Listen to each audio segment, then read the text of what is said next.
Suživot, to start off with, I use the Bosnian word because I find that it is a unique notion, and that's why I keep it there. But it's been translated coexistence, which I think is lacking a little bit when it comes to the English, because coexistence, I don't think, contains as much as the concept or the practice, let's put it that way, the practice of Suživot in Bosnia.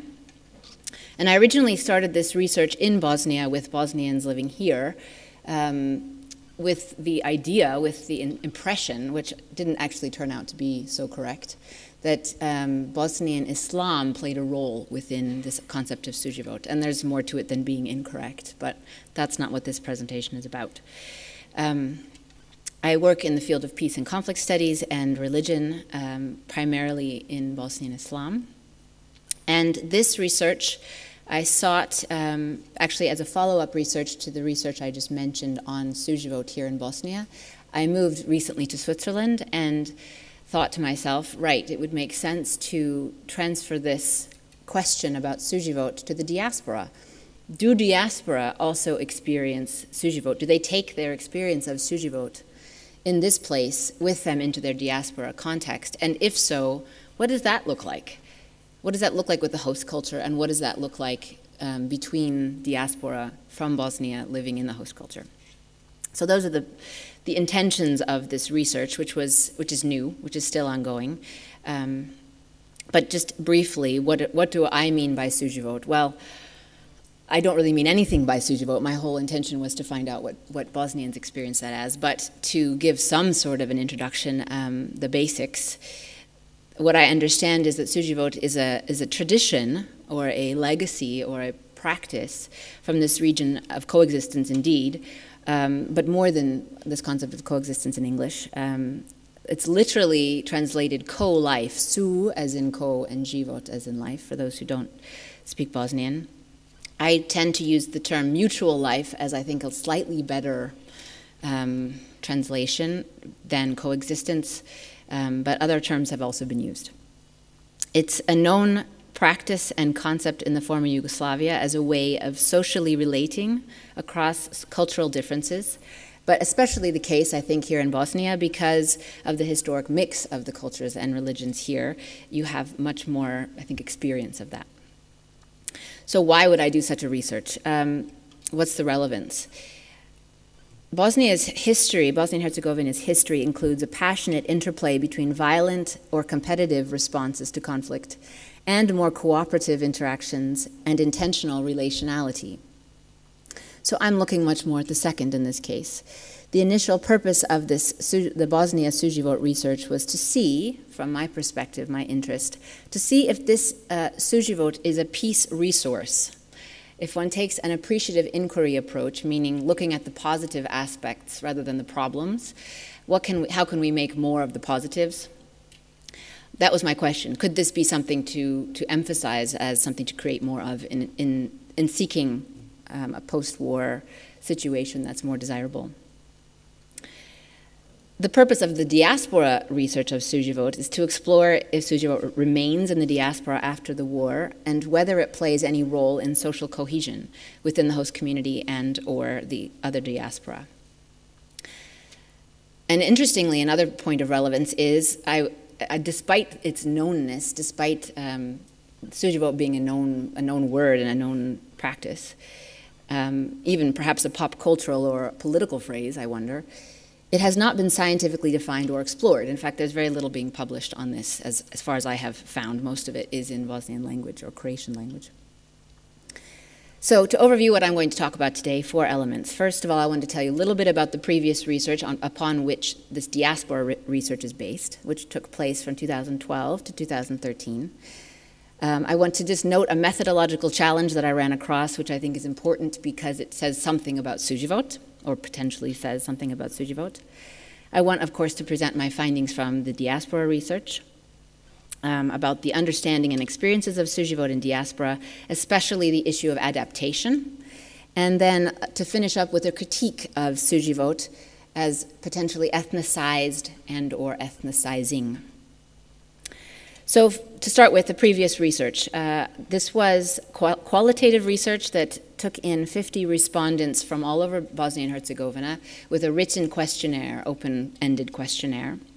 And the key findings that I thought were of most interest were the descriptions, firstly the description of Suživot, starting with most commonly referred to as tolerance, or description as tolerance, respect coming in right after that, and sometimes, but definitely not always, the concept of understanding one another. So Suživot as tolerating, Suživot as respecting, and sometimes as understanding, which takes it a step further into a more positive sense of relating. The two most common forms of Suživot that were referred to in the examples given were neighborliness, or komšiluk, and shared holidays across religious traditions. So going to an Easter or a Christmas or a Bayram with your neighbor, of whom is not your same ethnicity or religion. And an unexpected issue that I won't deal with here, but just to mention it, that came up, or an unexpected finding, was that there seemed to be two different, and in my mind, opposing conceptions of difference within these ideas of Suživot. So both of these supporting Suživot, one saying that there isn't difference, we're all more or less the same, and another saying, we like this difference, this is really bringing a richness to our culture. And I thought that was interesting, that both are playing into the same concept, which sound, at least to the outsider's ears, as not really at all valuing the same things. So to move on to my notable methodological challenge in this research, I have to say that the data that I gathered was not nearly what I had hoped to gather because of this methodological challenge. So this is really a preliminary assessment, and it really requires more data, which I'm hoping to continue.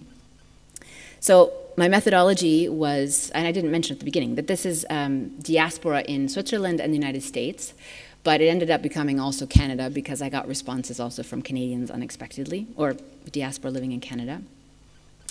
The research was done through interviews, focus groups, and an online questionnaire, which I had used because I had previously used it successfully, but it turned out to be quite a hiccup in my research. And the basic issue that I ran across is the lack of a definition of Suživot created a lot of, it seemed, uncertainty in my respondents. What do I mean by Suživot? But I didn't want to define it because my whole intention was to try to glean that from my respondents. So a way of not influencing the data created essentially half of my respondents weren't able to complete the questionnaire. So that made me then go to my colleagues and friends and people who know about the situation here to say, do you have any pieces of advice, or can you inform me, like, what do you think about this? And what I think is interesting for the research is that it raised the question of, is this a void concept? Is Suživot a term without meaning, actually? How does one define this, even if it's such a popularly used concept? And to give an anecdote, which you may be familiar with, especially if you're from Bosnia, one of my interlocutors, who is diaspora in Switzerland, referred to his experience with Abdullah Sidran's critique of Suživot at an electoral rally in the autumn of 1990 that was organized by the Reform Party. At that time, Sidran addressed Sarajevo's intelligentsia, artists, and others by holding up a flower and saying, "We all speak about Suživot now. May I ask you, is this flower a sucviet, or a co-flower?" According to my interlocutor, he was challenging the notion of Suživot, suggesting that it lacks clear meaning. I think you could interpret that many ways. But he's been consistently critiquing this idea of why Suživot, why not just život, why not just life? And another one of my respondents, who's diaspora in the United States, wrote quite similarly, what is nowadays referred to as Suživot, we used to call život, life.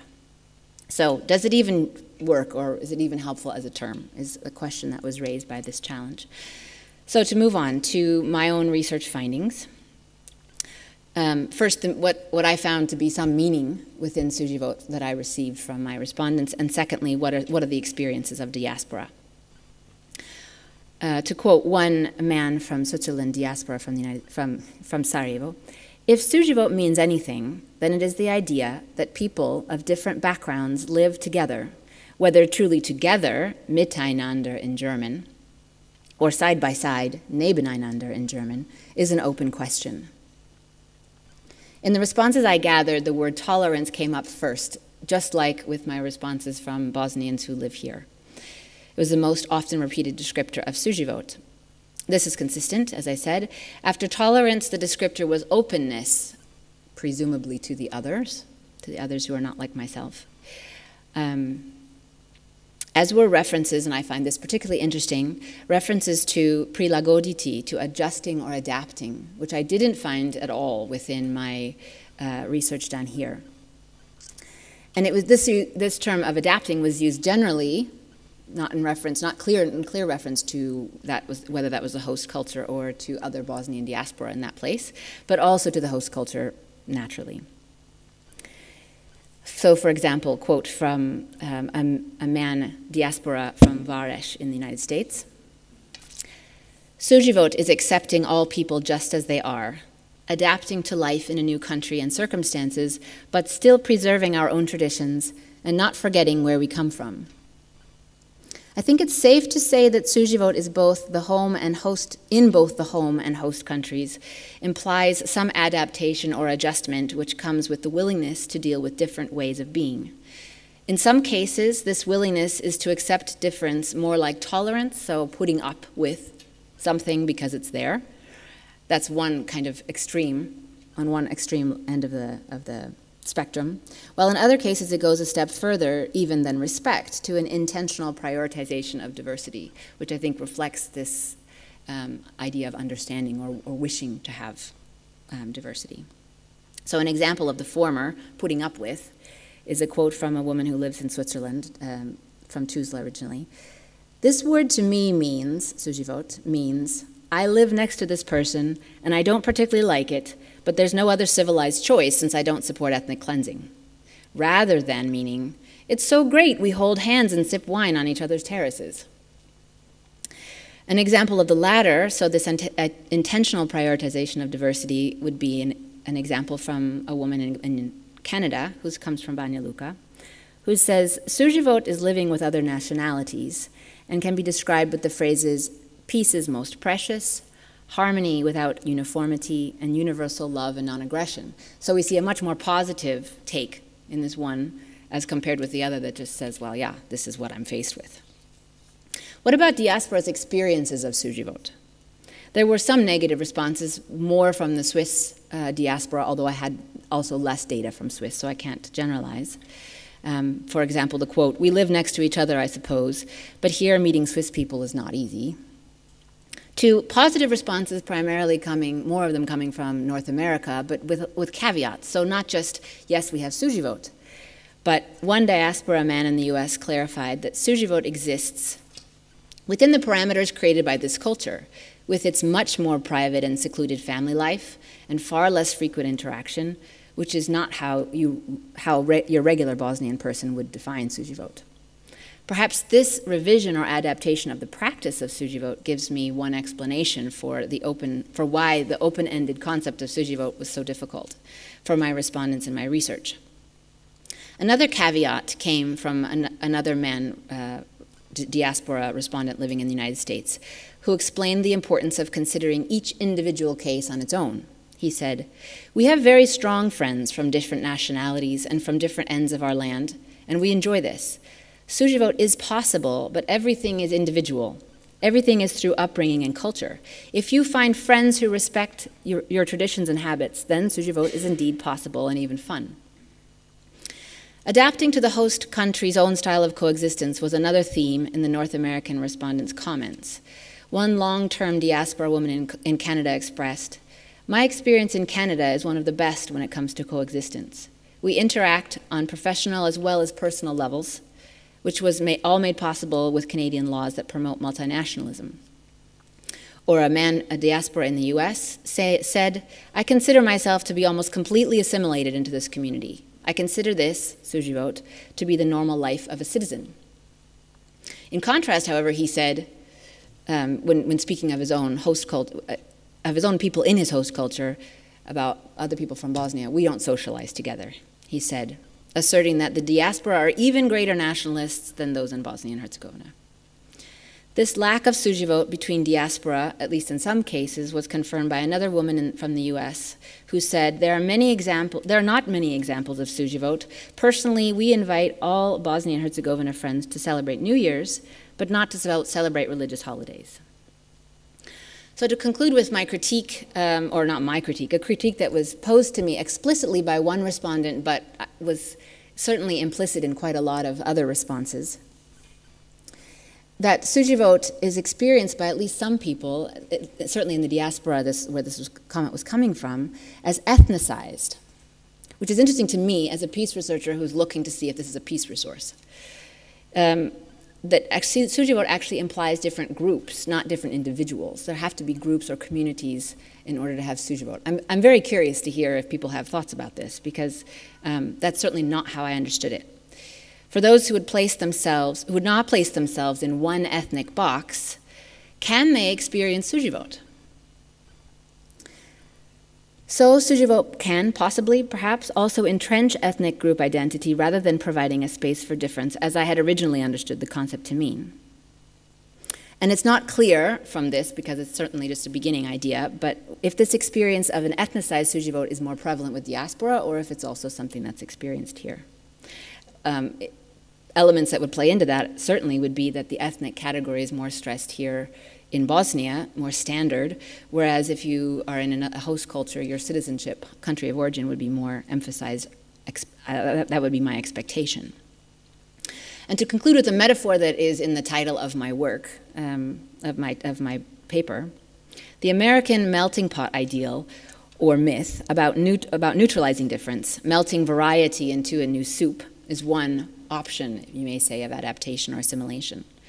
And it's possible that the Swiss approach to its migrants is similar, a fondue. I'm not totally sure about that. I'm still learning the Swiss system. But I see this as quite different than a Bosnian stew or a Bosanski lonac, with its many ingredients which are still nevertheless discernible, if I may continue the metaphor. The question of this critique that was posed about ethnicization of Suživot, as I see it, is this: is Suživot making a Bosanski lonac, or is it trying to make another speciality from here, miješano meso, where different cuts of grilled meat all appear on the same plate and you can pick and choose? And I leave you with hopefully more questions than answers, as this is the beginning of this research, in hopes of having a little bit more, I don't know if you can say systematization, but a little more sense of what is meant by Suživot and whether or not it is something that is desired to be continued as a practice and as a concept. Thank you very much.